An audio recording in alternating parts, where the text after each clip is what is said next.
আসসালামু আলাইকুম রহমতুল্লাহি ওবরকাতুহু। সম্মানিত দর্শক, অন্তর্বর্তীকালীন সরকারের প্রধান উপদেষ্টা doctor Mohammad Yunus, Nobel laureate. আপনারা যদি তার সাম্প্রতিক কথাবার্তা, জাস্ট গত এক সপ্তাহের কথাবার্তা, তার অভিব্যক্তি, তার ব্যক্তিত্ব, তার হাসি সব কিছু লক্ষ্য করেন, দেখবেন যে তিনি তার যে সুসময়গুলো ছিল, যখন সবচেয়ে সুন্দর সুসময় ছিল 1996 থেকে 2001 সনাবধি, যখন ক্লিন্টনের সঙ্গে বা ক্লিন্টন পরিবারের সঙ্গে তার সম্পর্ক সুন্দর ছিল, হিলারি ক্লিন্টনের সঙ্গে তার ব্যক্তিগত বন্ধুত্ব ছিল, আর শেখ হাসিনার সঙ্গেও তার ভীষণ রকম ভালো সম্পর্ক ছিল। ওই সময়টিতে আপনি যদি তার সানগ্লাসের স্টাইল দেখেন 96 থেকে 2001, তার ড্রেস কোড দেখেন, তার বক্তব্যগুলো শুনে, কথাবার্তা শুনেন, তাহলে মনে হবে যে এই 5 বছরে, অর্থাৎ 1996 থেকে 2001 অবধি, he had passed the best time ever Almighty has given him. ওই 5 বছর তার জীবনের স্বর্ণালী সময়। ওই সময়টিতে তিনি বিশ্বকে চমকিত করেছেন। তিনি বাংলাদেশ সরকারের সঙ্গে তার যে সম্পর্ক, সেই সম্পর্কটি এবং একই সঙ্গে বিশ্বের সঙ্গে তার আজকের যে সম্পর্কটি, এই সম্পর্কটি তিনি তৈরি করেছিলেন ওই সময়টিতে। তখন আমি সেই সময়ের যে ছবিগুলো কিছু দেখলাম, অসাধারণ স্মার্ট। সে স্মার্টনেস না দেখলে বোঝা যাবে না। তিনি যা পড়ছেন, যে পোশাক পরছেন, যে কথা বলছেন, যেভাবে হাঁটছেন, যেখানে যাচ্ছেন, সব কিছুতে একটা ছন্দময় গতি লক্ষ্য করা যাচ্ছে। যাই হোক, নিয়তি মানুষকে বিভিন্ন জায়গাতে নিয়ে যায়। ডক্টর মোহাম্মদ ইউনূসের আসলে এই সেই 2019 থেকে 2009 থেকে 2000 একেবারে 24-এর আগস্ট পর্যন্ত, 1 তারিখ পর্যন্ত একটা মিজারেবল সময় গিয়েছে। এই সময়টিতে তিনি দেশে অপমানিত হয়েছেন, লাঞ্ছিত হয়েছেন। তার ব্যবসা বাণিজ্য থেকে শুরু করে আরও অনেক কিছু রীতিমতো সরকারের প্রণোদনায় বা মদদে রীতিমতো ধস নেমেছিল। তো এরপর তার ক্ষমতায় প্রত্যাবর্তন, মানে তিনি রাষ্ট্র ক্ষমতার প্রধান ব্যক্তি হবেন। এটা কেমন যেন একটা রূপকথার গল্পের মতো। আমরা মাঝে মধ্যে কল্পনা করতাম যে ডক্টর মোহাম্মদ ইউনূস যদি ক্ষমতায় আসেন, তাহলে তিনি ভালো করবেন, আমরা ভালো থাকবো, তিনি ভালো মানুষ, তারপর শিক্ষিত মানুষ, মার্জিত মানুষ, সারা দুনিয়ার সাথে তার একটা ভালো সম্পর্ক, বিশেষ করে বিশ্বব্যাংক, IMF থেকে শুরু করে অন্যান্য প্রতিষ্ঠান। এর বাইরে তিনি বাংলাদেশের একটা বৃহৎ কমিউনিটির সঙ্গে অসাধারণ একটি যোগাযোগ স্থাপন করতে পারেন। সমাজের বিভিন্ন জ্ঞানী, গুণী, সাধারণ মানুষ থেকে শুরু করে যাকে তার প্রয়োজন, অথবা বাংলাদেশ বিনির্মাণে বাংলাদেশের জনমতে প্রভাব বিস্তার করে, এরকম কোনো মানুষ নেই টেকনাফ থেকে তেঁতুলিয়া পর্যন্ত যার সঙ্গে ডক্টর মোহাম্মদ ইউনূসের বিগত জীবনে একটি বারের জন্য হলেও কথা হয়নি। অবশ্যই হয়েছে। তো এই যে তার যে পাবলিক রিলেশন, তার যে সফলতা, তারপর দুনিয়া জোড়া খ্যাতি, এই খ্যাতির সঙ্গে আবার নোবেল পুরস্কারের যে স্বীকৃতি, সব মিলিয়ে তিনি যেন কি হয়ে গিয়েছিলেন। মানে তার সমপর্যায়ের লোক পৃথিবীতে ছিল না। এত গুণ, এত সফলতা, এত অর্থ, এত জ্ঞান, এত লেখাপড়া, এত জনগণের সমর্থন, পাবলিক সাপোর্ট। আপনি চিন্তা করুন, নোবেল পুরস্কার তো অনেকে পেয়েছেন। দেয়ার ইজ এ মাসাদো, তিনিও পেয়েছেন, মালালা ইউসুফজাই পেয়েছেন, ভারতের একজন পেয়েছেন, অনেক। কিন্তু 18 কোটি বাঙালির মধ্যে ডক্টর মোহাম্মদ ইউনূসকে নিয়ে যে আবেগ ছিল, উচ্ছ্বাস ছিল, এরকম এতগুলো মানুষ একসঙ্গে, এমনকি বিল ক্লিন্টন কিংবা নেলসন ম্যান্ডেলা, তাদের উপর এরকম 18 কোটি মানুষের আশীর্বাদ ছিল না, যেটা ডক্টর মোহাম্মদ ইউনূসের উপর ছিল। তো তিনি ক্ষমতা আসার পর যে কোনো পরিস্থিতি, এটা তার ভুল হতে পারে, তার লোকজনের ভুল হতে পারে, এরপর এখানে দ্বৈত শাসন হতে পারে। অর্থাৎ আমরা সবাই জানি যে বর্তমান সরকার যে চলছে, সেই সরকারের পেছনে সামরিক, বেসামরিক, আমলাতন্ত্রের একটা বিরাট প্রভাব রয়েছে। দেশি বিদেশি যে রাষ্ট্রগুলো রয়েছে, কূটনৈতিক সূত্রগুলো রয়েছে, বন্ধুগুলো রয়েছে, তাদের সীমাহীন প্রভাব রয়েছে। সবার কথা তাকে শুনতে হয়েছে। এর বাইরে রাজনৈতিক দল, তারপর বিপ্লবী যারা আছেন বা গণ অভ্যুত্থানে যারা নায়ক, তাদেরকে প্রিভিলেজ দিয়ে এই ৮৮ বছরের যে বয়স্ক মানুষটি, তিনি আসলে কি করতে পেরেছেন বা পারেননি, এটি ১৭ মাসে আমাদের এখনও ঠিক নতুন করে বলার দরকার পড়ে না। সবাই আমরা মোটামুটি তার ব্যাপারে বিরক্ত হয়ে পড়েছি এবং আমাদের সেই বিরক্তি তিনি টের পেয়েছেন।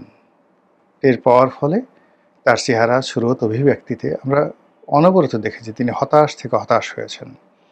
তার চেহারা ভেঙে পড়েছে, তার যে গণ্ডদেশ, গলার নিচের যে চামড়া থাকে, এটি অস্বাভাবিকভাবে কুঁচকে গেছে, ঝুলে গেছে, অথচ এটা তার ছিল না। ৮৮ বছর বয়সেও তার এটা ছিল না। এরপর তার চোখ কোটরাগত হয়ে পড়েছে। তিনি আগে যেভাবে হাসতেন, কথা বলতেন, ঠিক সেটার কিছুটা ধারাবাহিকতা নষ্ট হয়ে গেছে এবং অবস্থার দৃষ্টিতে যে কোনো মানুষই মনে করবে যে তিনি ফ্রাস্ট্রেটেড, হতাশার মধ্যে আছেন। এখন সেই হতাশা কেন, কী কারণে, সেটা তিনি তার লোকজন যেভাবে বুঝেন, আমরাও সাধারণ বাঙালিরা সেটা ভালো করে বুঝি। যাই হোক, এখন নির্বাচনের মরশুম চলছে। আমি ভিডিও যখন করছি তার সপ্তাহখানেক পরেই নির্বাচন হয়ে যাবে। যেভাবে ডক্টর মোহাম্মদ ইউনূস ঘোষণা দিয়েছেন যে তিনি পৃথিবীকে চমকিত করে দেওয়ার মতো একটি নির্বাচন অনুষ্ঠান করবেন, সারা পৃথিবী অবাক বিস্ময়ে দেখবে যে বাংলাদেশে একটি চমৎকার নির্বাচন হয়েছে।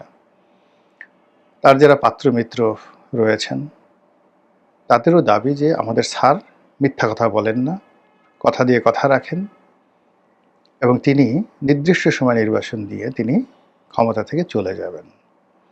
কিন্তু অবাক হলো যে বেকুব বাঙালি সবসময় নির্বুদ্ধিতা করে, তারা জ্ঞানীর লোককে বুঝতে পারে না, মহান লোকদেরকে তারা পিছন থেকে ছুরি মারে, সম্মানিত লোকদেরকে তারা বেইজ্জতি করে এবং এর মধ্যেই বাঙালির একটা উন্মত্ততা থাকে, উন্মাদনা থাকে এবং সেটা এই আমলে বেশ বাঙালি আরাম পাচ্ছে।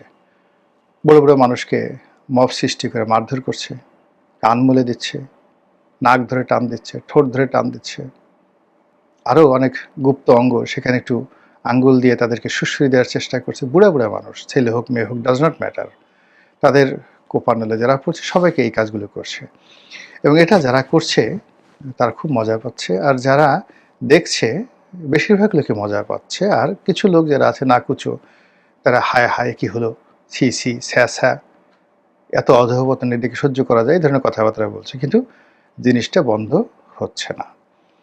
তো যাদের সঙ্গে হাত চালানো যাচ্ছে, লোকজন তাদের সঙ্গে হাত চালাচ্ছে, আর যাদের সঙ্গে মুখ চালানো যাচ্ছে, দিদারসে তাদের বিরুদ্ধে মুখ চালাচ্ছে, আর যাদের বিরুদ্ধে মুখ চালানো যাচ্ছে না তাদের বিরুদ্ধে চিন্তা করে করে তাদেরকে আচ্ছা মতো কচু রস দিয়ে, লেবু দিয়ে, তারপরে লবণ দিয়ে, কাঁচামরিচ দিয়ে ঘুটুনি বানিয়ে, তারপরে কই মাছ যেভাবে কেচে ওইভাবে কেচে ওখানে আবার ওই ঘুটুনি লাগিয়ে দিয়ে তারা মনে মনে চিন্তা করে যে তারা যাকে অপছন্দ করে সে এখন চিৎকার করছে, লাফালাফি করছে, কান্নাকাটি করছে, বাঁচাও বাঁচাও বাঁচাও। এই হলো বাঙালির মনোবৃত্তি। মনে মনে কলা খেতে, মনে মনে স্বপ্ন দেখতে তাদের কোনো রকম যাকে বলা হয় জুড়ি নেই সারা দুনিয়াতে। তো এরকম অবস্থা যখন চলছে বাংলাদেশে, সেই অবস্থাতে হঠাৎ করে এই যে ডক্টর মোহাম্মদ ইউনূসের যে নির্বাচনী অনুষ্ঠান আয়োজন, সব কিছুর পরে যদি গণতন্ত্র চলে আসে, রাজনীতিতে যদি স্থিতিশীলতা চলে আসে, তাহলে অ্যাজ এ হোল এই মানুষগুলোর কি হবে যারা মব পছন্দ করতেন, যারা দূর থেকে বানানো নাচ দেখে খুব মজা পেতেন, বিশৃঙ্খলার মধ্যে আলু পুড়িয়ে আগুন যখন লেগে গেছে তখন তার মধ্যে আলু পুড়িয়ে খেতে মজা করতেন, তাদের কি হবে? তারা হাপিত্যেশ শুরু করে দিয়েছে এবং তাদের দিকে একটা বিরাট অংশ না না বাপু দেখো শেষ পর্যন্ত ডক্টর মোহাম্মদ ইউনূস কিন্তু নির্বাচন দেবেন না। আরে ক্ষমতা কি সাধারণ জিনিস? একটা গ্রামীণ ব্যাংকে সাধারণ ম্যানেজিং ডিরেক্টরের পদ তিনি ছাড়তে চাননি, কুরবান করে দিয়েছেন, জীবনটা তছনছ করে ফেলেছেন, আর সেই মানুষ প্রধান উপদেষ্টার পদ ছাড়বেন? সি সি সি সি, গণেশ, তোর কি আর জীবনে বুদ্ধিশুদ্ধি হবে না? এরকমভাবে একজন অপরজনকে সমালোচনা করছেন যারা ডক্টর মোহাম্মদ ইউনূসের মধ্যে ইতিবাচক কোনো কিছু দেখছেন বা কল্পনা করছেন। এনিওয়ে, যেটি আমি বলবো সেটি হলো যে এত কিছুর পরেও হঠাৎ করে দেখা গেল ওই যে তার মধ্যে যে বিষণ্ণতা ছিল, খারাপ দিক ছিল, খুব সম্প্রতি দেখা যাচ্ছে তার চেহারার মধ্যে একটি ঝলক চলে এসছে। এটিকে নূরের আভা বলতে পারেন, এটিকে আনন্দের ফোয়ারা বলতে পারেন, এটি তার বিশ্বাস ফিরে পাওয়ার প্রত্যয় বলতে পারেন, অথবা তিনি আশাপ্রদ কিছু পেয়েছেন, বিশ্বাস তার জন্ম নিয়েছেন যে তিনি বিজয়ী হবেন। What ever maybe, I don't know. এতে তার চেহারা ভালো হয়ে গেছে, তার গলার ভাঁজগুলো কমে গেছে, এবং তিনি সর্বশেষ যে বক্তব্যগুলো দিলেন জাতির উদ্দেশ্যে অসাধারণ। মানে সেই যে 96 থেকে 2001 সনে তিনি যেভাবে সাবলীল কায়দায় বক্তব্য দিতেন, ওই একই ভঙ্গিতে তিনি বক্তব্য দিয়ে সারা বাংলাদেশকে মাত করে ফেললেন। কারণটা কি? কি হচ্ছে বাংলাদেশে? তিনি কি আসলে সফল হবেন? সেই সফলতা কি? নাকি লোকজন যেটা বলছে তিনি দীর্ঘমেয়াদে ক্ষমতায় থাকবেন? এ কারণ হলো ক্ষমতা থেকে চলে যাওয়াটা যে কোনো মানুষের জন্য বিপজ্জনক, ওনার জন্য খুব বেশি। তিনি সর্বমহলের বিএনপি, আওয়ামী লীগ, জামাত সবারই রোষের শিকার হবেন, ইনক্লুডিং এনসিপি রোষের শিকার হবেন। কাজেই ক্ষমতায় যাওয়ার চেয়ে ক্ষমতায় থাকা তার জন্য নিরাপদ, এটা পাগলেও বোঝে। দ্বিতীয়ত হলো যে নির্বাচন যদি 12 তারিখে হয়, 9 তারিখে তিনি মার্কিন যুক্তরাষ্ট্রের সঙ্গে একটি গোপন চুক্তি স্বাক্ষর করবেন। কেন? উদ্দেশ্যটা কি? তিনি কি মার্কিন যুক্তরাষ্ট্রকে এই শেষ সময় খুশি করতে চাচ্ছেন? কি জন্য? তার ব্যবসা বাণিজ্যের জন্যে? তার নিজের সেফ এক্সিটের জন্যে? নাকি ক্ষমতাতে ডিপ স্টেট পলিসির যে সমর্থন সেটাকে স্বাভাবিক রাখার জন্যে?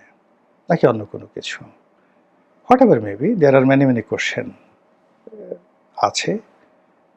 তার বাইরে যেটি হলো যে মানুষের মধ্যে যখন কোনো একটা বিষয়ে খুব দৃঢ়তা দেখা দেয়, কোনো একটা বিষয়ে সফলতার সূর্য উকিঝুঁকি মারে, তখন আপনি যদি তাদের মুখের দিকে তাকান তাহলে দেখবেন যে এক ধরনের, যাকে বলা হয় তেলে ঝোলের একটা অবস্থা সৃষ্টি হয়েছে।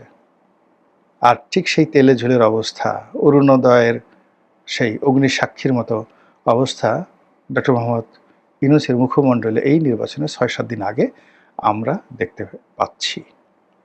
অবশ্যই তিনি এই বয়সে সুস্থ থাকুন, ভালো থাকুন, তাকে ভালো দেখাক, আর তিনি সুন্দর মতো থাকেন বা ফিরে যান, হোয়াট এভার মেবি।